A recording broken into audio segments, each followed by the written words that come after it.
test. Testing, 1, 2, 3.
Good morning, everyone. I want to make a quick announcement about our lighting system. You might notice it's slightly different. The lighting system has got a glitch in it, so at any time it may go up, it may go down, it may go sideways. So just another opportunity to be present, right?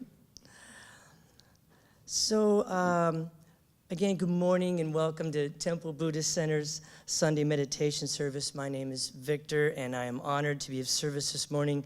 We hope that our service this morning finds you all happy and healthy and filled with the vitality of life. But please know that if in any way you are struggling, that we hope that today's service and this Sangha can be a source of refuge, a source of spiritual nourishment for you as we open our hearts to you and to your loved ones.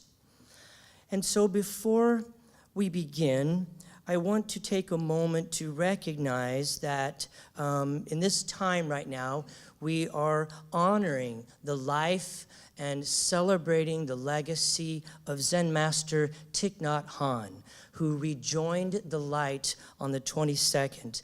And so communities all over the world are taking time to honor his incredible works, his legacy, the millions and millions of lives that he has touched. We often quote Zen Master Thich Nhat Hanh here at TBC, have worked from many of his over, I think, 200 some books that he has written. And so it's an important legacy for us to celebrate his life and his teachings. And so with that, I would like for us to take a moment of silence to just drop into our hearts for a moment, open those, and hold Zen Master Thich Nhat Hanh and his beingness in our hearts. And at the end of that silence, I'm going to read for you something that he wrote regarding his transition. So let's take a conscious breath together. Hold that for a moment. Release slowly. And as you release, just check in with the body, noticing anything that might be contracted or tense. Giving permission for that part of the body to become gentle and easy.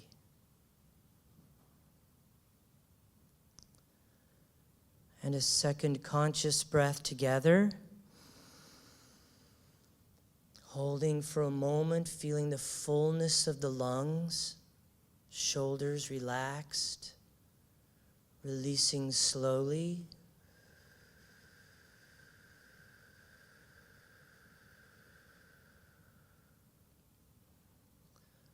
Allowing into our awareness the present moment. There is only this.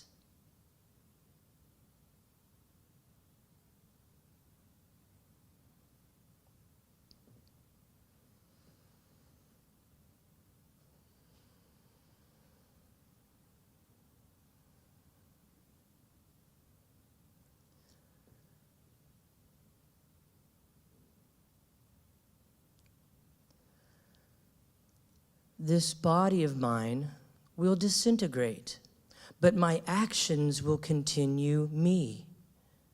If you think I am only this body, then you have not truly seen me. When you look at my friends, you see my continuation. When you see someone walking with mindfulness and compassion, you know that they are my continuation. I don't see why we have to say, I will die, because I can already see myself in you, in other people, in future generations, in the flowers, in the clouds. And even when the cloud is not here, it continues as snow or rain. It is impossible for the cloud to die. It can become rain or ice, but it cannot become nothing. The cloud does not need to have a soul in order to continue. There is no beginning and there is no end. I will never die. There will be a dissolution of this body, but that does not mean my death. I will continue always in the laughter of children, in the sound of silence, in the light every morning, in the sound of the birds, and in each of you.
And so here at Temple Buddhist Center, we like to begin our services with a little bit of chanting. Chanting is an integral part of every tradition. Chanting is not about being a singer. It is about having a voice. Chanting is about a deeply devotional expression from within to without. Our chant today is Namo Amitabha Hamsa Hamsa. Namo Amitabha Hamsa Hamsa. And this chant honors the energy of the enlightened mind, and that it is boundless, it is endless, and is expressed in each and every one of us. And so I will invite Christine to tone us in as we take a conscious breath together.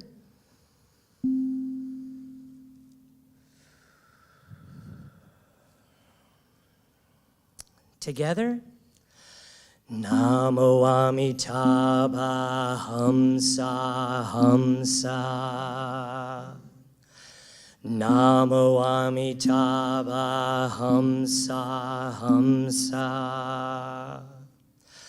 Namo Amitabha Hamsa Hamsa. Namo Amitabha Hamsa Hamsa. Namo Amitabha Hamsa Hamsa. Namo Amitabha Hamsa Hamsa. Namo Amitabha Hamsa Hamsa. Namo Amitabha Hamsa Hamsa. Namo Amitabha Hamsa Hamsa. Namo Amitabha Hamsa Hamsa. With a smile. Namo Amitabha Hamsa Hamsa. Once more. Namo Amitabha Hamsa Hamsa.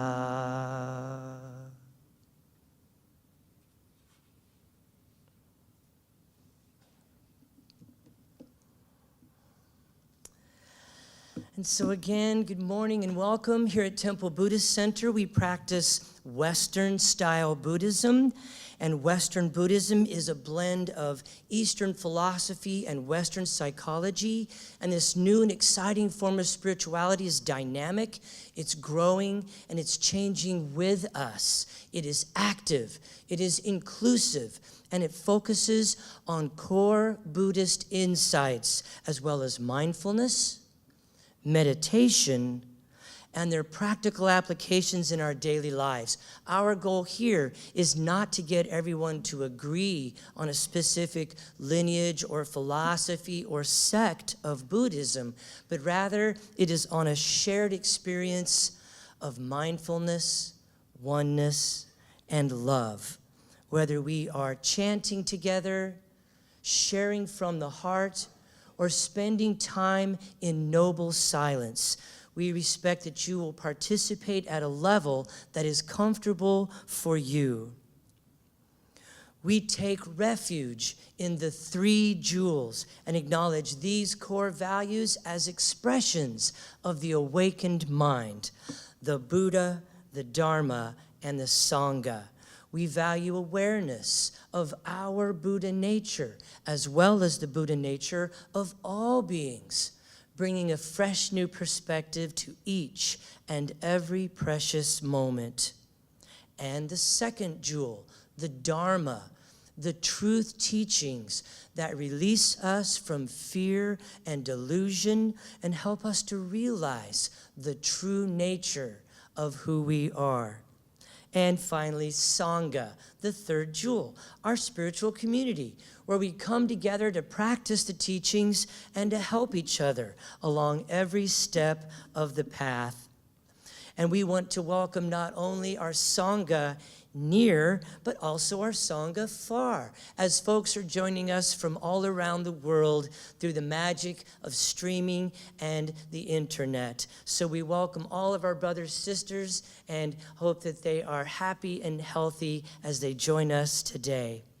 Let's take a moment now to silence any cell phones or electronic devices, or if you're at home, whatever you need to do to prepare your environment for a time in meditation and contemplation. We're going to begin with the prayer of refuge. We will recite this 3 times for the 3 jewels. Let's take a conscious breath.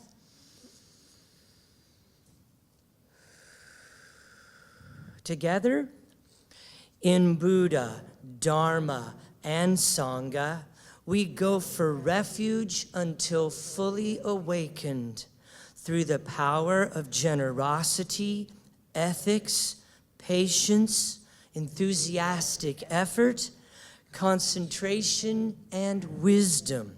For the sake of all beings, may we realize and demonstrate our innate goodness. In Buddha, Dharma, and Sangha, we go for refuge until fully awakened through the power of generosity, ethics, patience, enthusiastic effort, concentration, and wisdom. For the sake of all beings, may we realize and demonstrate our innate goodness. In Buddha, Dharma, and Sangha, we go for refuge until fully awakened through the power of generosity, ethics, patience, enthusiastic effort, concentration, and wisdom. For the sake of all beings, may we realize and demonstrate our innate goodness.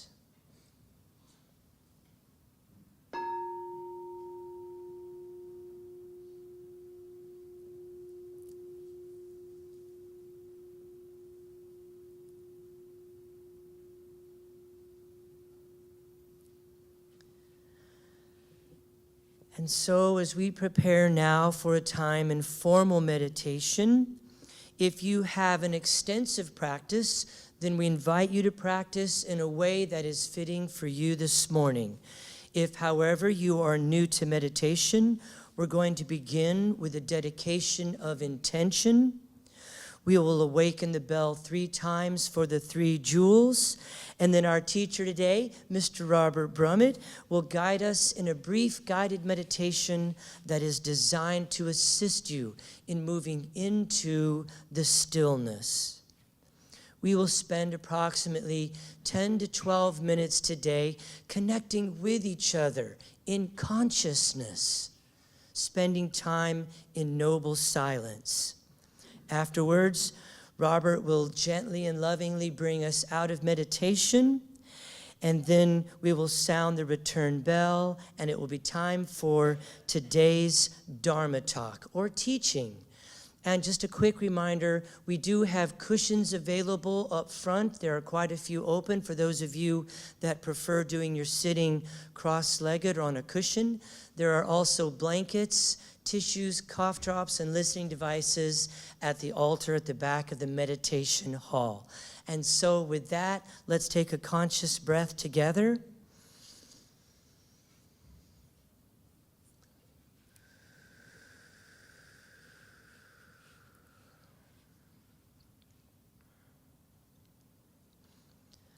Body, speech, and mind in perfect oneness. I send my heart along with the sound of the bell. May the hearers awaken from forgetfulness, transcend the path of anxiety and sorrow, and realize the true nature of who they are.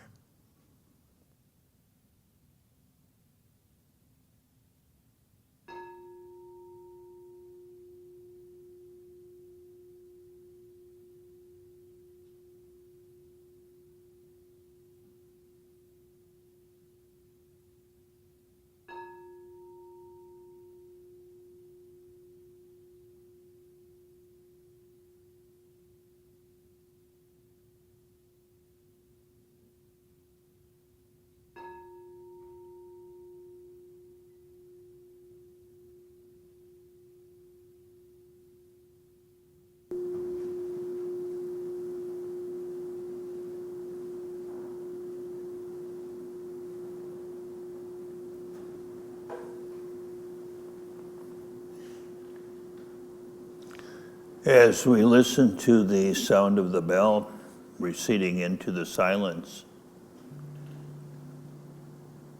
we too begin to recede into the silence.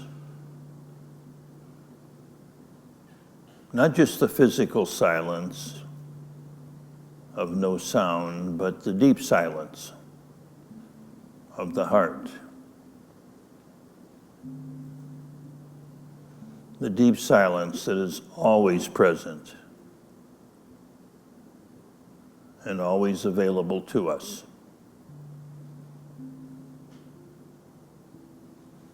It is from this silence that all that is emerges.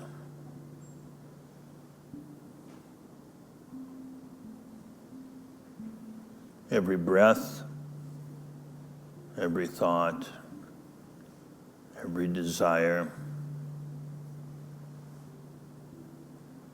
every action.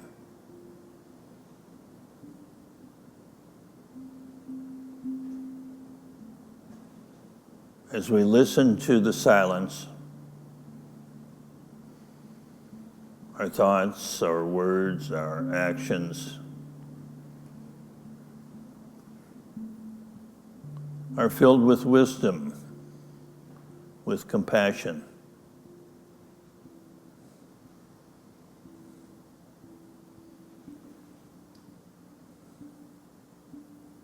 with knowing the reality of who we are.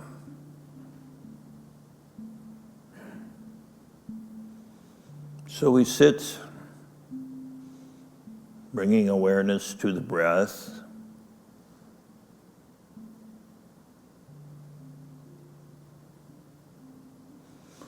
and Thich Nhat Hanh, known by his students as Thai,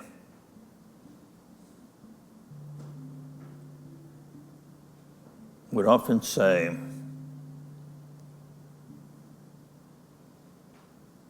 breathing in, I know that I'm breathing in.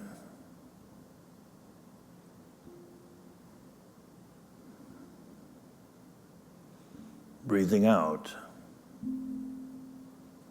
I know that I'm breathing out.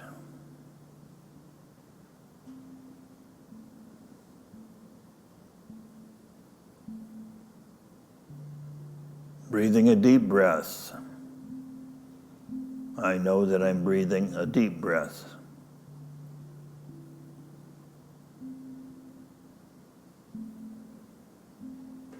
Breathing a shallow breath. I know that I'm breathing a shallow breath.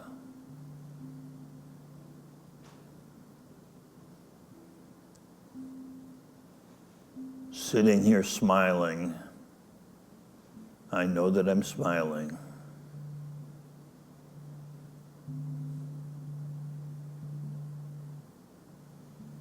Breathing in, I sit like a mountain.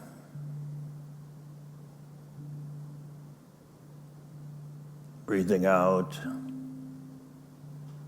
I flow like the river.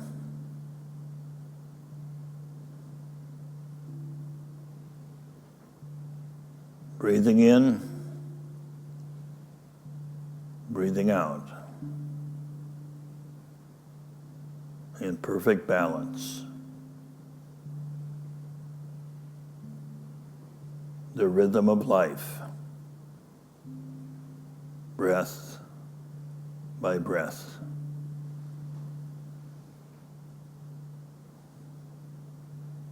Bringing awareness back to the breath each time the attention wanders.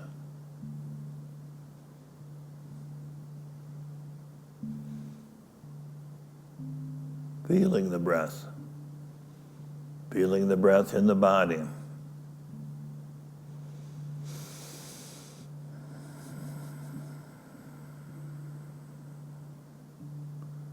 Feeling each inhale, feeling each exhale. Breathing in, I rest in peace.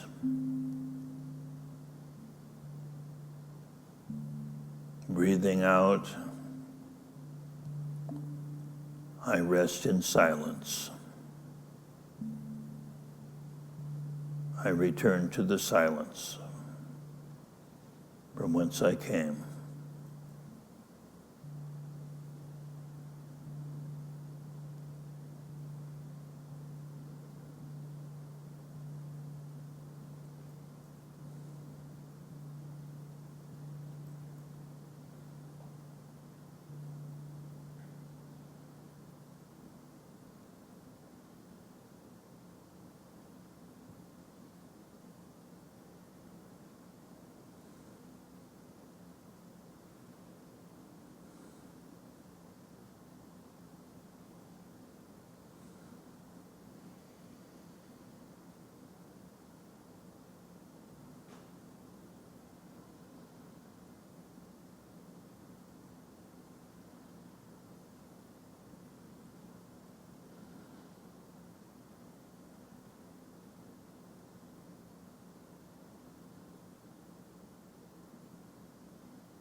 As we continue to be aware of the breath,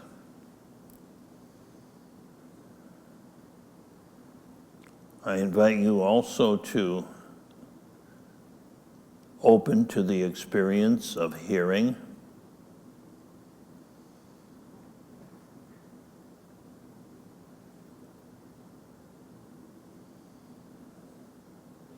Letting the sounds come to you.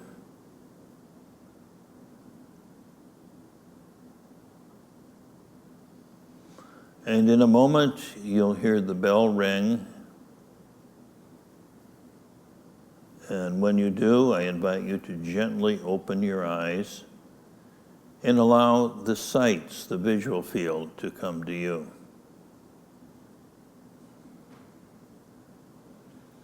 To maintain the connection with the silence through each breath. Breath by breath, we live our life.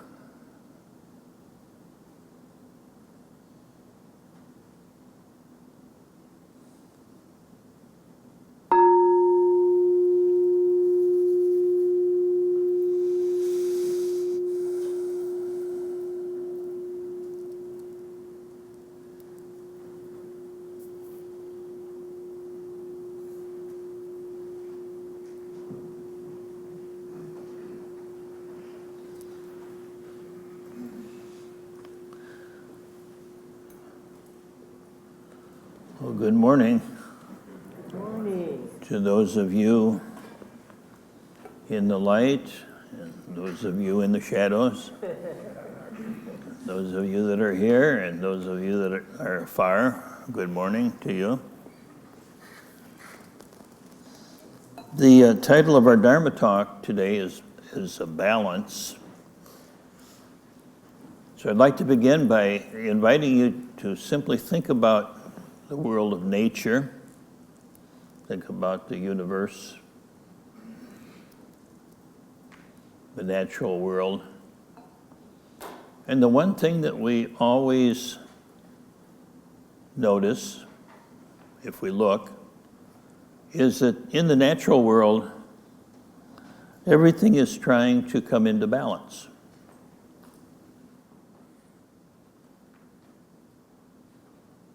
The earth revolving around the sun for, 4 billion years, or give or take a million. What keeps the earth circling the sun? Well, it's a matter of balance. A balance between the gravity of the sun pulling the earth and the centrifugal force of the earth. Too little gravity and we'd fly off into outer space. That would not be much fun. Too much gravity and we'd fall into the sun. That'd be even less fun.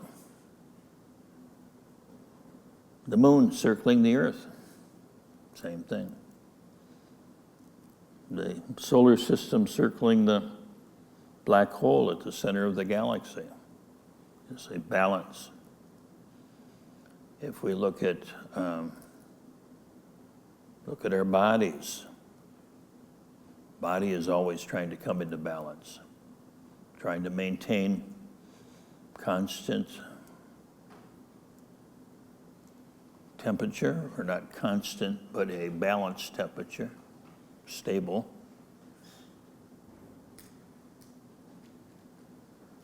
The body is trying to maintain balance in many different ways.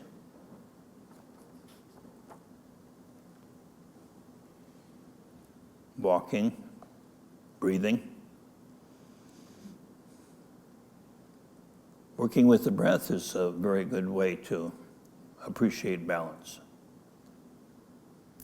Notice that for every in-breath, there's an out-breath. We try to take in 3 in-breaths without taking an out-breath. Doesn't work very well. We get out of balance.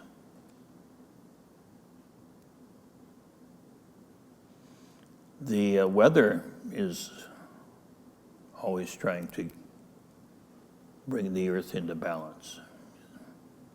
The wind, the storms, hurricanes are all a way of balancing the energy in the Earth's atmosphere.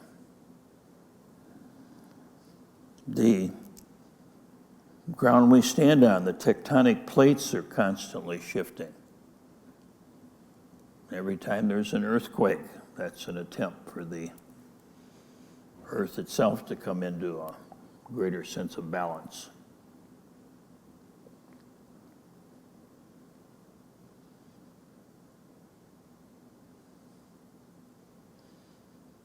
The economy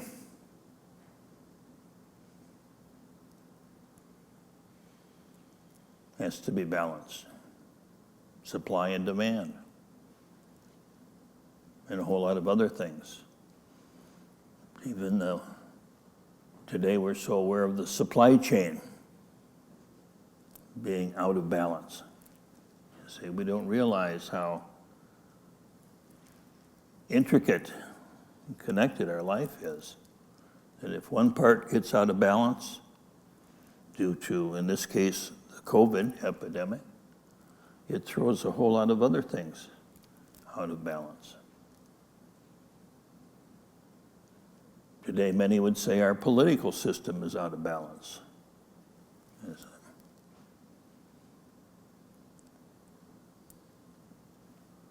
And even at the spiritual or soul level, in Buddhism anyway, Hinduism, the principle of karma. For every action, there's a reaction. Karma simply means action and reaction. It's a balance. So, focusing on the fact that everything, including our own psyche, is always trying to come into balance. This is the genius of Dr. Carl Jung, discovered that every symptom in the psyche and even in the body is a way of trying to bring the psyche back into balance. Our dreams are ways of trying to bring the psyche into balance between conscious and unconscious, between masculine and feminine, between movement and rest, between our inner self and our outer self. If we get out of balance, then we get sick in some way. Mentally ill, physically ill, socially ill, economically ill.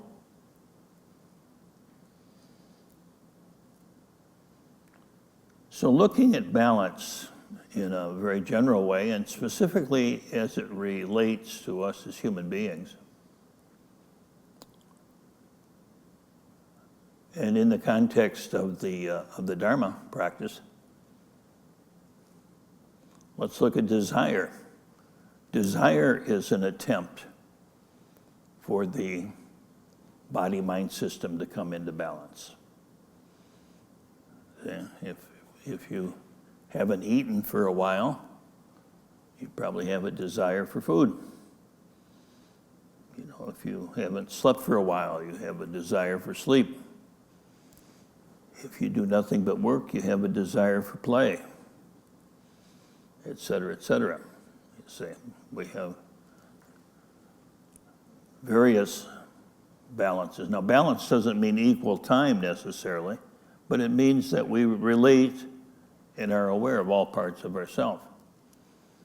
We need time alone and time with others. We can get out of balance with that as well. so many ways that the human psyche is seeking to come into balance. Now, if we are skillful in meeting our desires, then we can bring the body-mind system into health and into balance, which is what health is balance. Chinese medicine is based on that whole principle of not so much germs invading our body, but the fact that the energy system in our bodies are out of balance.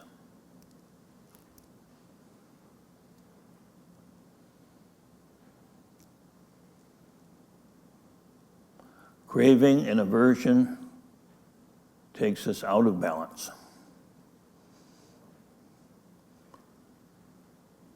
If you can think of a pendulum swinging back and forth, swings this way, and then in order to come into balance, it swings back this way.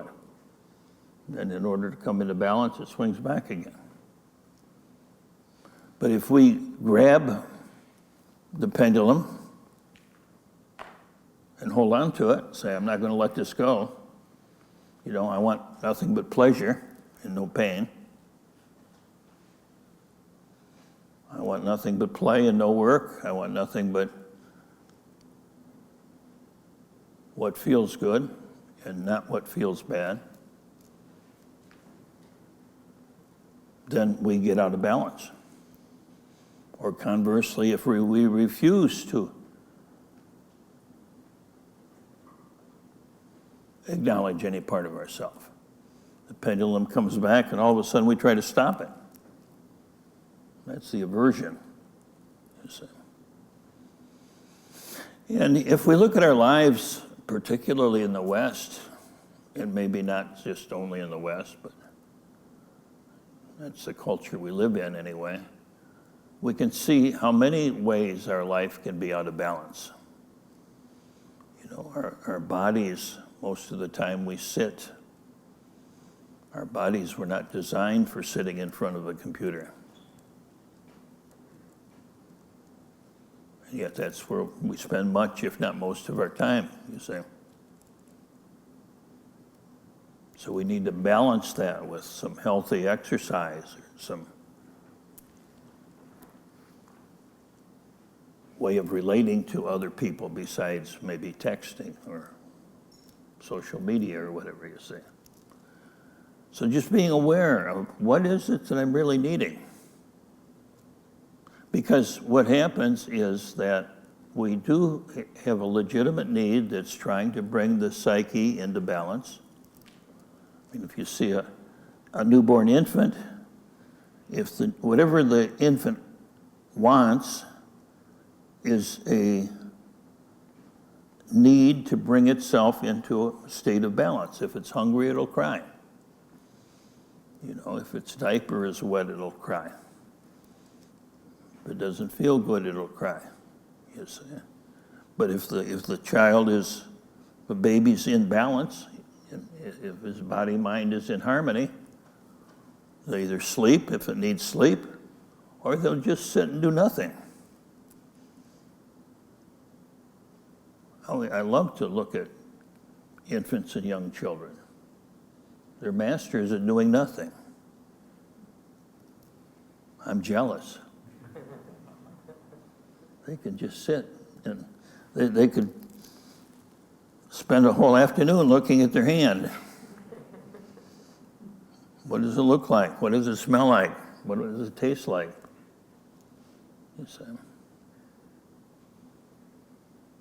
So there's a natural sense of balance until we get conditioned, you know, until we discover a soda or a piece of chocolate or something, some trinket that's not necessarily needed, that we get attached to. We get hooked on, and then we get pulled out of balance. You see. When I watch my grandkids at Christmas, And I mean, I see them literally buried in a pile of toys and games and stuff.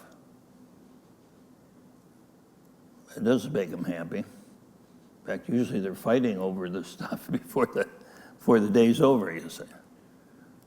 Oh, they're happy when they get it, but how long does that last? And we as adults, we say, well, they're kids. We do the same thing, of course. Look at my brand new car. Makes me happy for a couple of weeks until somebody scratches it. Then it's a source of suffering. So anytime we grasp,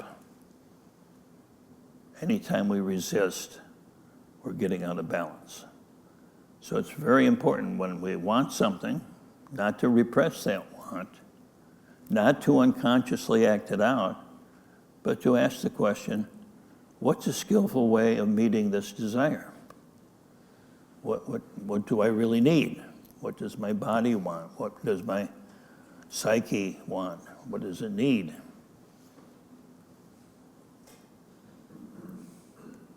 I was visiting some friends several years ago that live on Lake Austin, which is a beautiful big lake in the hill country of Texas. And they were telling me a story of something that happened there several years earlier. And there were a number of notable sites around the edge of Lake Austin, things to see. So they decided to open a tour boat service where you could get on this boat and you could circle the lake and the tour guide would point out different sites, you see. And one time I guess they had a tour guide that didn't know any different, but he was in the lake one time and with about 50 or so passengers. This was kind of one of those double-decker boats, And he's pointing out the different sites, and he's saying, those of you on the left can get a good view of the governor's mansion up on the hill over here. And those of you on the right, you might be able to see the only nude beach in all of Texas.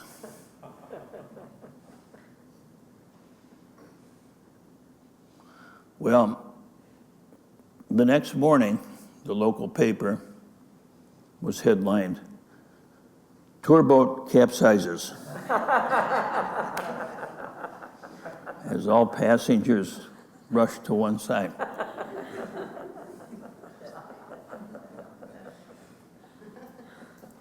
True story.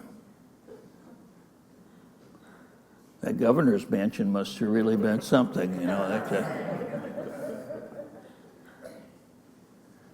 But we can do the same thing.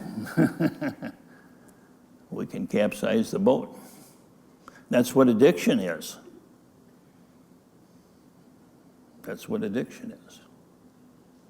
Gambling addiction, alcohol addiction, drug addiction, actually any addiction, but particularly some addictions will capsize our boat.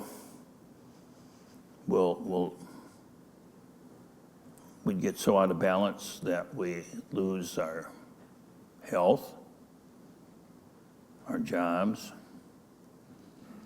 our families, and for some people, even their lives.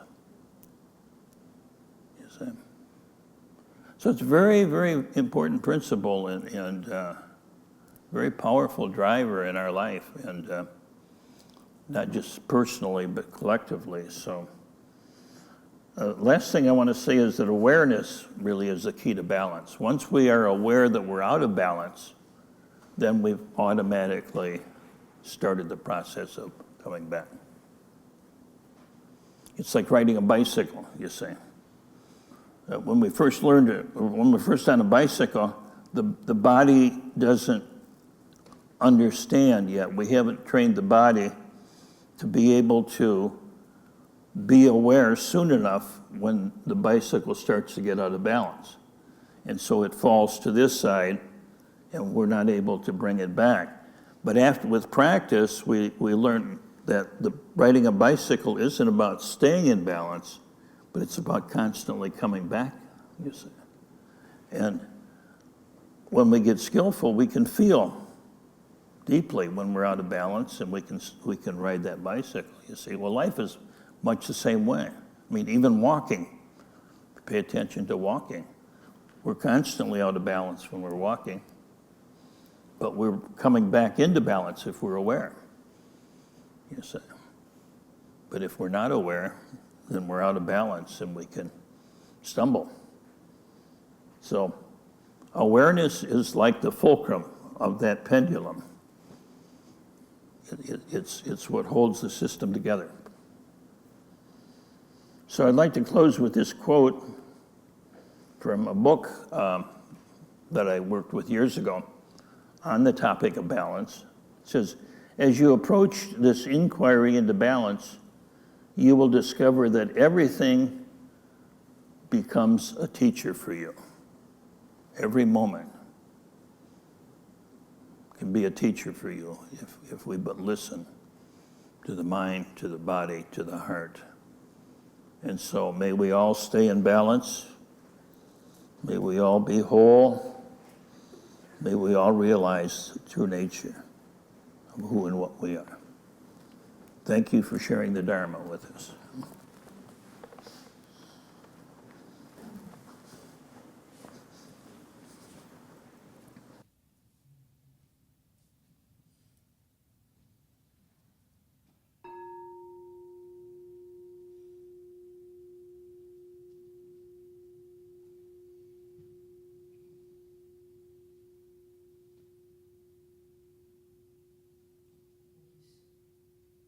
Thank you so much, Robert.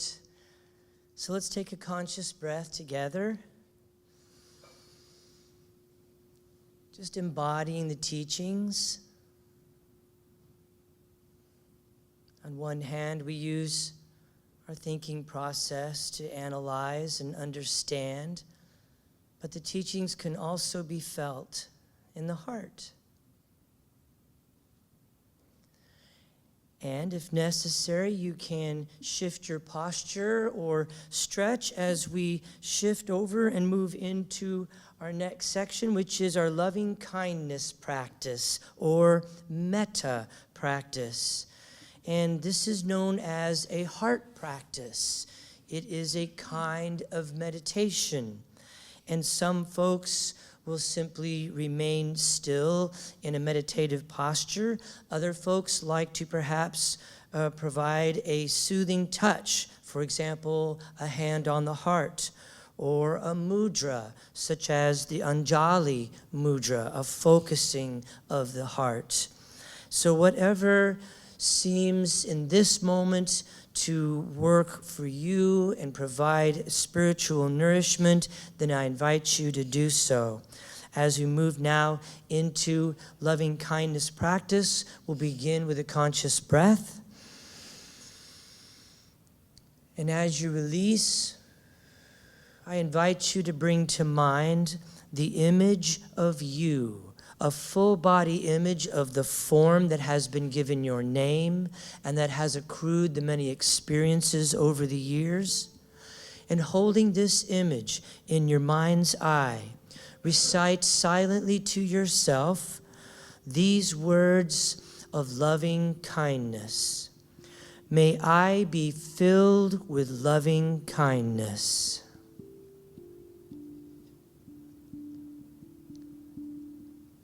May I be safe from inner and outer dangers.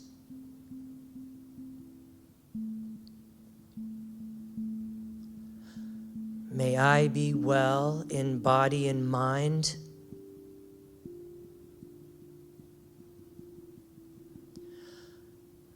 And may I be at ease and happy.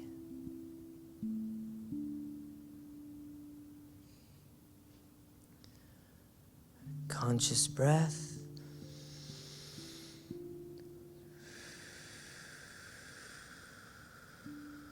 And as you release, I invite you now to bring to mind the image of a friend of yours.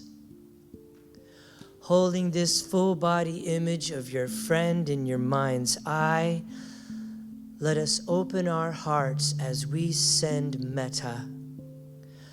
May you be filled with loving kindness.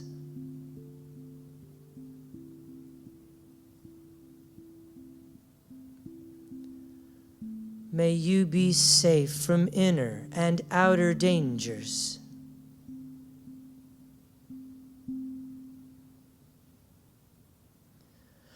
May you be well in body and mind.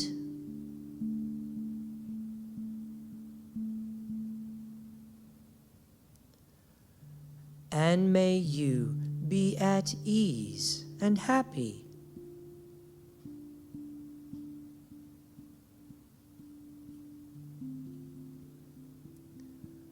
Conscious breath. And as we release that sentiment into the universe, I invite you now to bring to mind the image of an acquaintance, perhaps a classmate or a passerby or a clerk or a cashier from the week. And holding this image in your mind's eye, we'll open our hearts and send metta. May you be filled with loving kindness.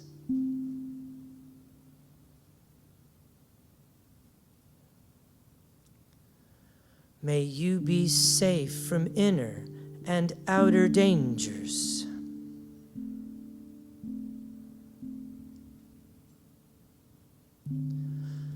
May you be well in body and mind.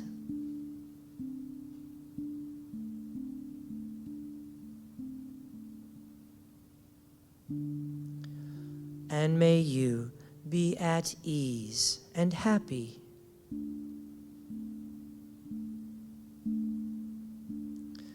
Conscious breath.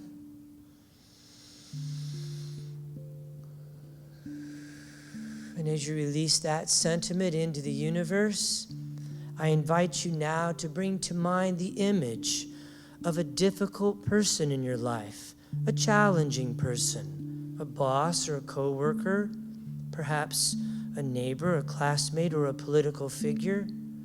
And holding this image in your mind's eye, let us open our hearts as we send metta. May you be filled with loving kindness.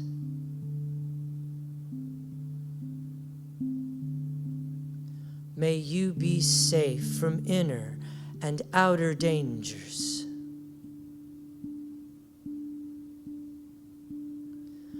May you be well in body and mind.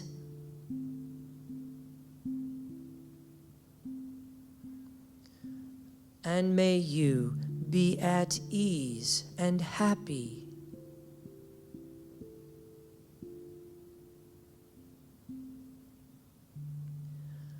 Conscious breath.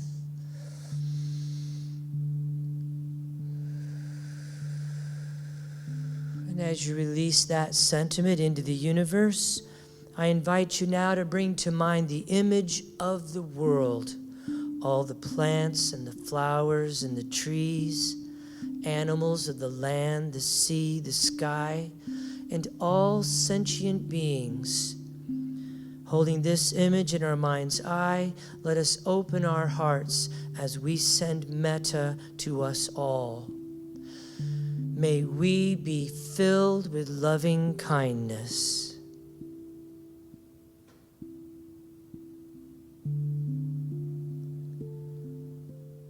May we be safe from inner and outer dangers.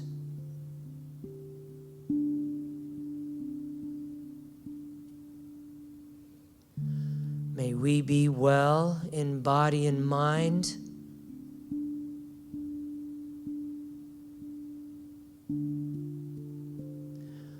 And may we be at ease and happy.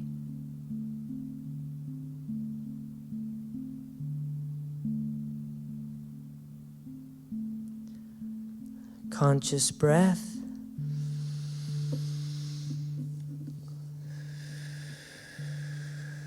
Releasing that sentiment into the universe.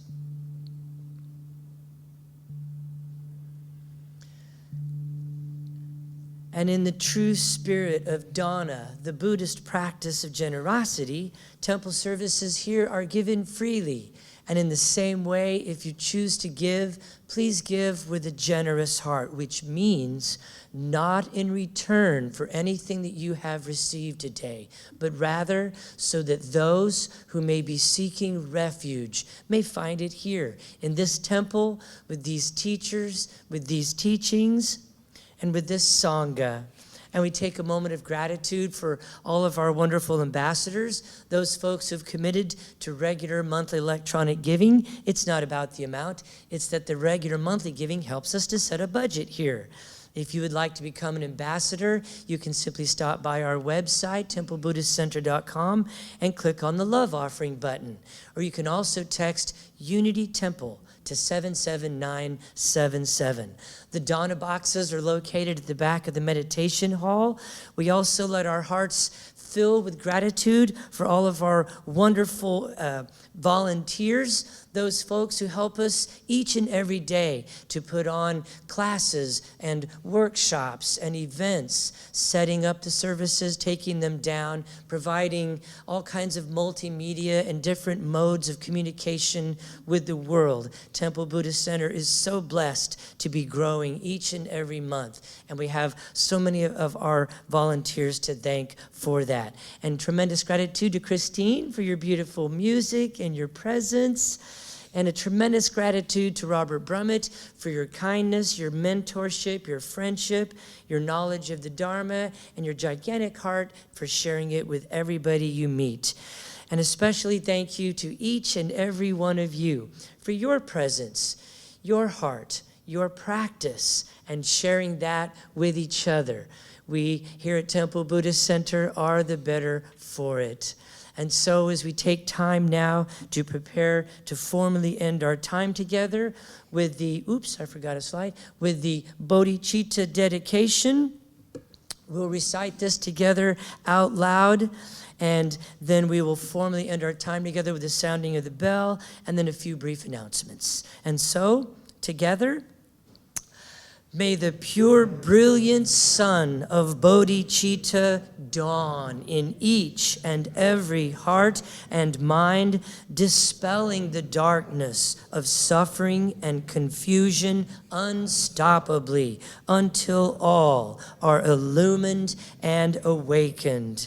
And with our hands together in front of our hearts, as we go forth now from this place, may we enter each moment in innocence, guided by the wisdom of our hearts. And as we open our hands, open our eyes, shine our light into the world. Namaste.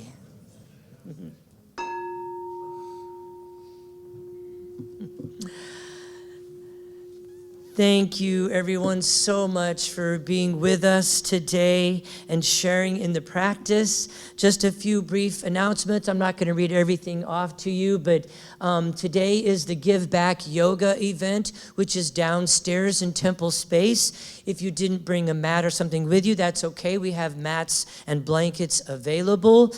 And this is a national event, and the $10 donation, all of it goes, 100% of it goes to buying yoga mats and cushions for communities that are unable to afford them, like shelters, halfway houses, recovery programs, prisons, and things like that. So it is a national event. So please take a moment to stop by and perhaps spend a little time with Eric, who is down there facilitating this over the Zoom. There are national speakers involved with that. And then each evening on Tuesdays at 6:30, you can learn the contemplative movement art of Tai Chi Cha. It is not a martial art, it is a meditation movement art. And if you'd like to know more about that, you can pick up one of our daily sheets on the reception desk, or I'll leave this up and you can just email Lorraine to find out that Zoom link. Meditation 101 is every second Sunday now, and that is at 1 p.m. right here in this room. And that is a 1-hour opportunity to come together to work on our meditation techniques, to talk about and discuss any concerns or issues that we may be having in our meditation practice. And so that's the second Sunday. And also, Basics of Buddhism has 4 spots left. It is filling up very quickly. So if you need to, get online and sign up for that. And of course, as always, our post-discussion group right after the service is next door in the Heritage Room. And again, I want to thank everyone so much for being here today. And our lights held out. So those of you that came a little bit late, our lighting system has been going up and down and all over the place. So it stayed on just for us. Another sign from the universe that it loves us. Thank you all so much as you go into your day. Peace and blessings. And of course, go Chiefs. Thank you.